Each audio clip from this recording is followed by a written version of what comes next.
महाराष्ट्राच्या राजकारणात एक उपमा खूप वर्षांपासून प्रसिद्ध आहे. तेल लावलेला पैलवान. ही उपमा साधी नाहीये. मल्लयुद्धात तेल लावलेला पैलवान पकडायला खूप कठीण असतो. तो हातातनं सटकतो, प्रतिस्पर्ध्याला पकडू देत नाही आणि योग्य वेळी पलटवार करतो. आणि म्हणूनच ही उपमा अनेक वर्ष महाराष्ट्राच्या राजकारणात एकाच मोठ्या नेत्यासाठी वापरली जायची आणि ते म्हणजे ज्येष्ठ नेते शरद पवार. पण आता हीच उपमा पुन्हा चर्चेत आली आहे, कारण उपमुख्यमंत्री एकनाथ शिंदे यांनी मुख्यमंत्री देवेंद्र फडणवीस यांचं कौतुक करताना एक वाक्य म्हटलंय की देवेंद्र फडणवीस म्हणजे तेल लावलेला पैलवान आहे, कोणाच्याही हाती लागणार नाहीत.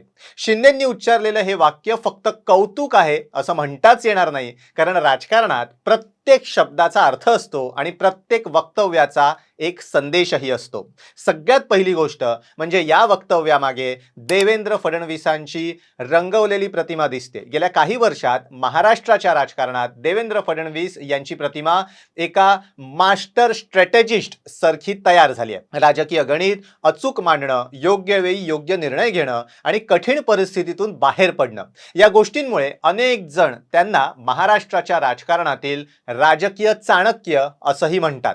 महायुतीच्या सत्तेत आज एकनाथ शिंदे आणि देवेंद्र फडणवीस दोघेही अत्यंत महत्त्वाचे चेहरे आहेत, पण रणनीतीच्या बाबतीत अनेकांना असं वाटतं की या सत्तेचा खरा मास्टर स्ट्रॅटेजिस्ट देवेंद्र फडणवीस आहेत. संख्याबळाचं गणित, राजकीय परिस्थिती आणि योग्य वेळ साधणं, या सगळ्या गोष्टींमध्ये त्यांची पकड मजबूत मानली जाते. म्हणूनच एकनाथ शिंदेंनी त्यांना तेल लावलेला पैलवान असं म्हटलंय. हे केवळ व्यक्तिगत कौतुक नाहीये असं अनेकांचं म्हणणं आहे. यामागे एक राजकीय संदेशही असू शकतो. राजकारणात कधी कधी अशा वक्तव्यांमधनं दोन गोष्टी साधल्या जातात. पहिली म्हणजे आपल्या सहकार्याची ताकद सार्वजनिकपणे मान्य करणं आणि दुसरी म्हणजे सत्तेत एकजूट आणि विश्वास आहे असं दाखवणं. म्हणजेच शिंदेंच्या या वक्तव्यातनं महायुतीत कोणतेही मतभेद नाहीत, उलट समन्वय आहे असा संदेश देण्याचाही प्रयत्न असू शकतो. पण या चर्चेत एक ऐतिहासिक संदर्भही आहे, कारण एकेकाळी महाराष्ट्राच्या राजकारणात तेल लावलेला पैलवान ही उपमा प्रामुख्यानं शरद पवार यांच्यासाठी वापरली जायची.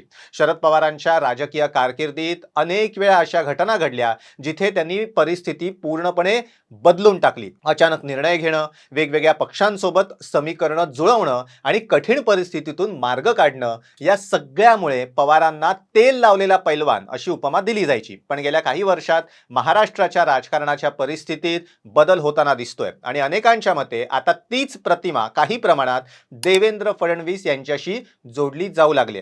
म्हणूनच शिंदेंनी उच्चारलेलं हे एक वाक्य म्हणजे एक केवळ कौतुक नाहीये, तर महाराष्ट्राच्या राजकारणातल्या बदलत्या प्रतिमांचंही प्रतीक मानलं जात आहे.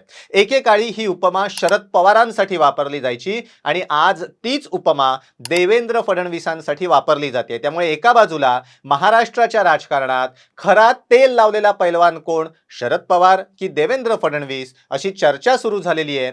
तर दुसऱ्या बाजूला भाईंनी देवाभाऊची केलेली स्तुती ही मैत्री आहे की रणनीती आहे, अशी ही चर्चा सुरू झाली आहे. भाईंच्या स्तुती मागे नेमकी कोणती कॅल्क्युलेशन्स आहेत याचंही कवित्व रंगायला सुरुवात झाली आहे. असो, तुमच्या मते महाराष्ट्राच्या राजकारणात कोणाचं राजकीय कौशल्य सर्वात भारी आहे, शरद पवार की देवेंद्र फडणवीस? एकनाथ शिंदे यांनी अचानक देवेंद्र फडणवीस यांची स्तुती का केली असावी, याबद्दल तुम्हाला काय वाटतं आम्हाला कमेंट करून नक्की सांगा. व्हिडिओ आवडला असेल तर लाईक करायला विसरू नका, कमेंट करायला विसरू नका, शेअर करायला विसरू नका आणि हो, टाइम महाराष्ट्र चॅनल सबस्क्राईब करायला विसरू नका. व्हिडिओ बघितल्याबद्दल धन्यवाद.